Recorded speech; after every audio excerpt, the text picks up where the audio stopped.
Hello friends. तो आज हम बात करने वाले हैं एक ऐसे मर्डर मिस्ट्री वेब सीरीज के बारे में जिसका एंडिंग टोटली अनप्रिडिक्टेबल है और साथ ही थोड़ा इमोशनल भी।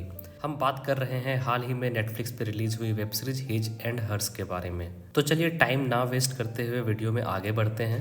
तो सीरीज की शुरुआत होती है एक लड़की के साथ जिसपे किसी ने बेरहमी से चाकू से अटैक कर दिया होता है, जिस कारण वो अपनी जिंदगी की आखिरी सांस ले रही होती है और धीरे धीरे मर जाती है। अब हम एक दूसरी लड़की को देखते हैं जो अपने होटल में जाती है। वो परेशान रहती है तो थोड़ा शराब पीती है, फिर अपने रूम के मैगजीन्स और कुछ अनवांटेड सामान को लेकर डस्टबिन में फेंक देती है। अब हम एक आदमी को देखते हैं जिसका नाम जैक रहता है। वो अपने कमरे में सो रहा होता है, उसे एक बच्ची उठाने आती है, फिर वो दोनों मस्ती करते हैं। उसके बाद वो रेडी होके अपने ऑफिस जाने लगता है। ऑफिस पहुंचते ही उसकी असिस्टेंट जिसका नाम प्रिया रहता है वो उसे कॉफ़ी देती है, फिर उसे एक मर्डर की न्यूज़ बताती है। उसके बाद वो दोनों बात करते हुए मर्डर की लोकेशन पे जाते हैं और अपनी इन्वेस्टिगेशन स्टार्ट करते हैं। अब हम वापस से उसी होटल वाली लड़की को देखते हैं। उसका नाम ऐना रहता है और वो एक न्यूज़ एंकर रहती है। वो अपने ऑफिस जाती है, सभी लोग उसे घूर के देख रहे होते हैं क्योंकि वो पिछले 1 साल से गायब थी। वो अपने बॉस से मिलती है और अपनी जॉब वापस मांगती है, पर उसका बॉस मना कर देता है क्योंकि उसने वो जॉब अब किसी और को दे दिया था। ऐना उसे अपनी बातों से कन्विंस करने की कोशिश करती है पर वो नहीं मानता है। तो वो उसे एक मर्डर के बारे में बताती है और खुद को वहाँ एज ए फील्ड रिपोर्टर के रूप में भेजने के लिए बोलती है। तो उसका बॉस मान जाता है। वो अपने साथ एक कैमरामैन को चलने के लिए बोलती है। वो कैमरामैन उसी का हस्बैंड रहता है जिसे ऐना की जगह मेन रिपोर्टर का जॉब मिला था। इधर जैक और प्रिया इन्वेस्टिगेशन कर रहे होते हैं। प्रिया बताती है कि किसी ने इसे चाकू से बार बार हमला करके मारा है। फिर जैक सभी पुलिस वालों को पास बुलाता है और उन्हें उस लड़की का फ़ोन ढूंढने के लिए बोलता है ताकि वो उसके हस्बैंड को इन्फॉर्म कर सके। अब इधर ऐना मर्डर लोकेशन पे पहुंच जाती है। वहाँ कैमरामैन रिचर्ड रहता है। वो दोनों सीन शूट करने क्राइम सीन पे जाने लगते हैं। उधर प्रिया को क्राइम लोकेशन पे किसी के पैर के निशान मिलते हैं। उसे लगता है कि वो विक्टिम के पैर के निशान है। तभी उधर मीडिया वाले आ जाते हैं। जैक प्रिया को मीडिया वालों को संभालने बोलता है तो प्रिया जाके उन्हें पीछे हटने के लिए बोलती है, पर वो नहीं मानते हैं। तो जैक वहां आता है और सिचुएशन को हैंडल करने की कोशिश करता है।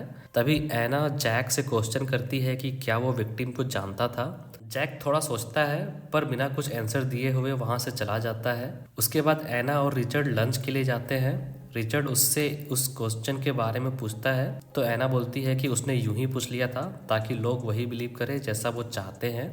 उसके बाद वो दोनों अपने अपने पर्सनल लाइफ के बारे में डिस्कस करते हैं। ऐना उसे अपनी बातों से मैनिपुलेट करने की कोशिश करती है कि क्या वो अपने लाइफ में खुश है। जैक दूर अपनी कार में बैठ के उन पे नज़र रख रहा होता है। अब वो दोनों वहाँ से बाहर जाते हैं और होटल में जाकर सेक्स कर रहे होते हैं। जैक उनका पीछा करते हुए उसी होटल में जाता है। वो रिसेप्शनिस्ट से सीक्रेटली उनके रूम का नंबर पूछ लेता है और उनके रूम के तरफ जाता है। वो उनके सेक्स करने की आवाज़ सुनता है, फिर भी उनका डोर नॉक करता है, पर ऐना रिचर्ड के साथ लगी रहती है। फिर जब वो गेट खोल के देखती है तो वहाँ कोई नहीं रहता है, पर वो जैक को जाते हुए देख लेती है। वो रिचर्ड को बताती है कि जैक उस पर नज़र रख रहा था। रिचर्ड उससे पूछता है कि वो जैक को कैसे जानती है, तो वो बोलती है कि वो उसका हस्बैंड है, जिस कारण वो वहाँ से जाने लगती है। वो अपनी कार से कहीं जा रही होती है और साथ ही मर्डर की अपडेट अपने बॉस को भी देती है। फिर वो एक घर जाती है, ये उसी का घर रहता है। वो घर के अंदर जाती है और अपनी माँ को सोते हुए दिखती है। वो उन्हें उठाती है और गले मिलती है। तभी वहाँ पे जैक आ जाता है। ऐना जैक को देख के नाखुश होती है, पर उसकी माँ जैक को अभी भी फैमिली मेंबर मानती थी, इसलिए वो जैक को कॉफ़ी के लिए पूछती है। जैक ऐना से बात करने के लिए बोलता है तो उन दोनों की आपस में बहस हो जाती है। फिर ऐना जैक से उस मर्डर के बारे में पूछती है तो जैक पहले तो कुछ भी बताने से मना कर देता है, लेकिन फिर वो बता देता है कि जिस लड़की का मर्डर हुआ है उस लड़की का नाम रेचल हॉपकिंस है। वो ऐना को इस बात को न्यूज़ में बताने से मना कर देता है। तभी वहाँ फिर से ऐना की माँ आ जाती है और वापस से जैक को कॉफ़ी के लिए पूछती है तो जैक बताता है कि उसकी माँ बीमार है, वो चीज़ें भूलने लगी है और कुछ दिन पहले वो जंगल में बिना कपड़ों के घूमते हुए मिली थी। अब ऐना अपनी मॉम के रूम में चीज़ों को देख रही होती है। उसे एक बॉक्स मिलता है। जब वो खोल के देखती है तो उसमें बहुत सारे वीडियो कैसेट्स रहते हैं। इधर जैक इन्वेस्टिगेशन करने फोरेंसिक के पास जाता है। वहाँ डॉक्टर बताती है कि हमला किचन के चाकू से हुआ है और वो भी टोटल 40 बार। फिर ये भी कि खूनी ने इसके नाखून को काटा है इसे मारने के बाद, और ये कि इसने मरने से पहले किसी के साथ सेक्स किया था। तो हो सकता है कि ये जिसके भी साथ सेक्स कर रही थी वही खूनी हो। उसके बाद डॉक्टर अपनी जांच के लिए सभी लोगों का डीएनए सैंपल मांगती है जो भी क्राइम सीन पे काम कर रहे थे, ताकि जांच के दौरान कोई भी कंफ्यूजन ना हो। वो जैक और प्रिया से भी उनका डीएनए सैंपल अभी ही देने के लिए बोलते हैं, पर जैक मना कर देता है, ये बोलकर कि उसे अभी विक्टिम के हस्बैंड के पास जाना है। अब इधर एना को बॉक्स में एक कैमरा मिलता है। वो उस कैमरे में उन कैसेट्स को देखती है जिसमें एक वीडियो एना के बर्थडे का रहता है।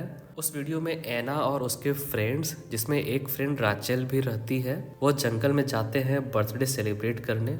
उधर डॉक्टर को एना के मुंह में कुछ दिखता है। जब वो निकाल कर देखती है तो वो एक फ्रेंडशिप बैंड को पाती है। पैरेलली वही सेम फ्रेंडशिप बैंड एना को उसकी मॉम के बॉक्स में मिलता है।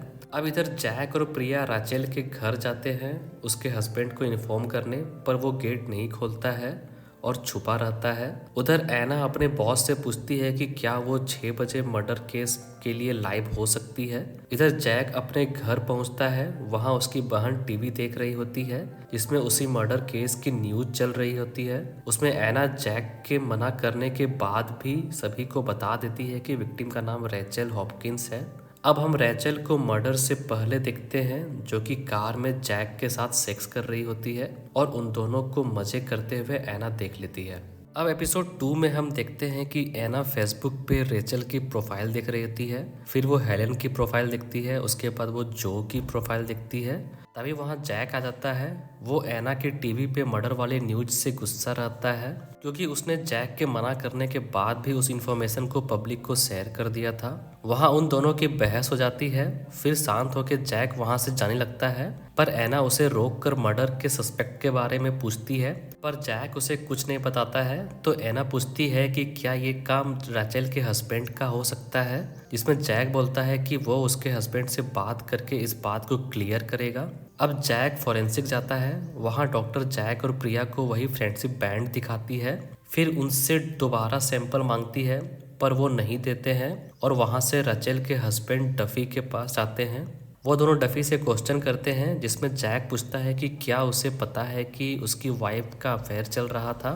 तो डफी बोलता है कि हाँ उसे पता था और उसे इससे कोई प्रॉब्लम नहीं था। फिर जैक पूछता है कि क्या उसे पता है कि मर्डर वाली रात रेचल किसके साथ थी, पर डफी को इसके बारे में पता नहीं रहता है। फिर वो पूछते हैं कि वो मर्डर वाली रात कहाँ था, तो डफी बताता है कि वो घर पे ही था। वो प्रूफ मांगते हैं तो वो घर की सिक्योरिटी फुटेज दिखाता है। वो दोनों उस फुटेज को देखते हैं। प्रिया कुछ नोटिस करती है, जैसे कि राचेल घर से निकलते वक्त किसी से बात कर रही थी।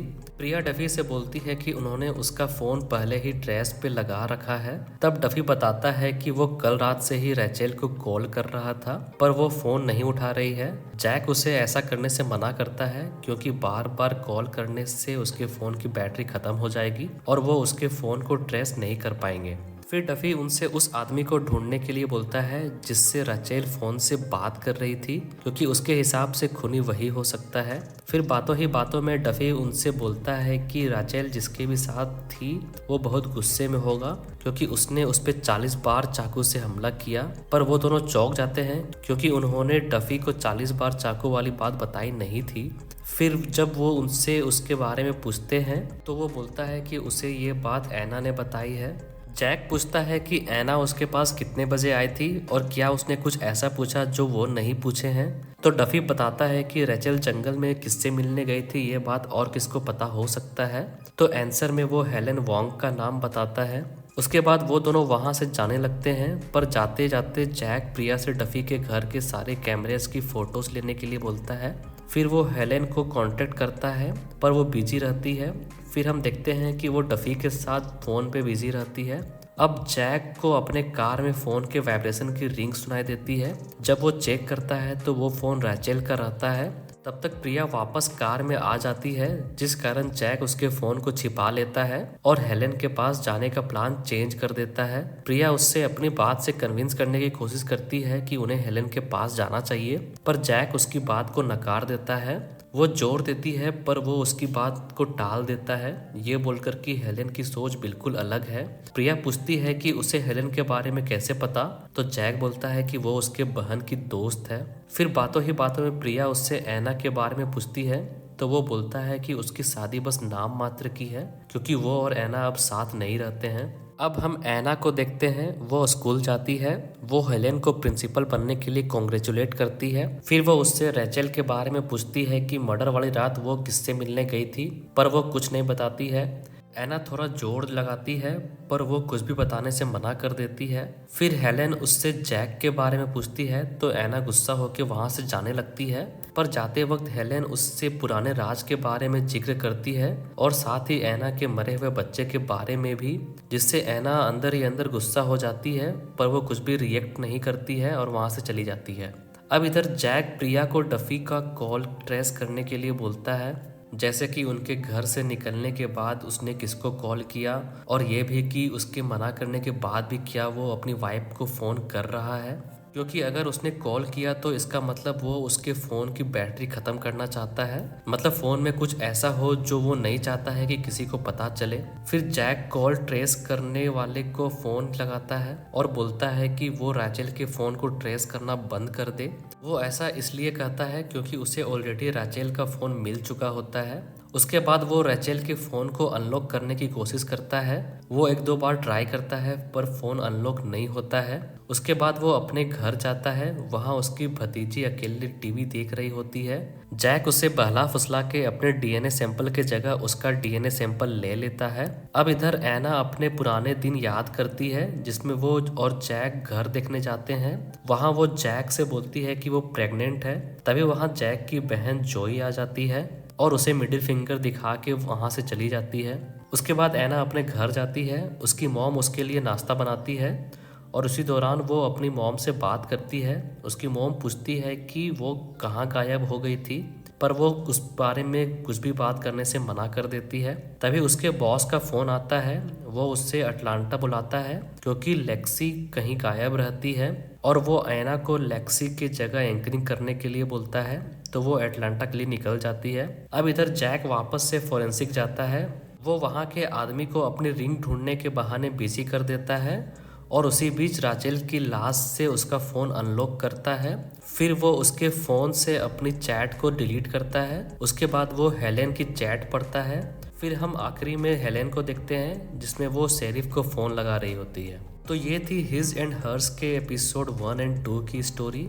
अगर आपको मेरी यह वीडियो अच्छी लगी तो वीडियो को लाइक कर दीजिए और ऐसे ही और भी वीडियोस को देखने के लिए चैनल को सब्सक्राइब कर दीजिए। तब तक के लिए धन्यवाद।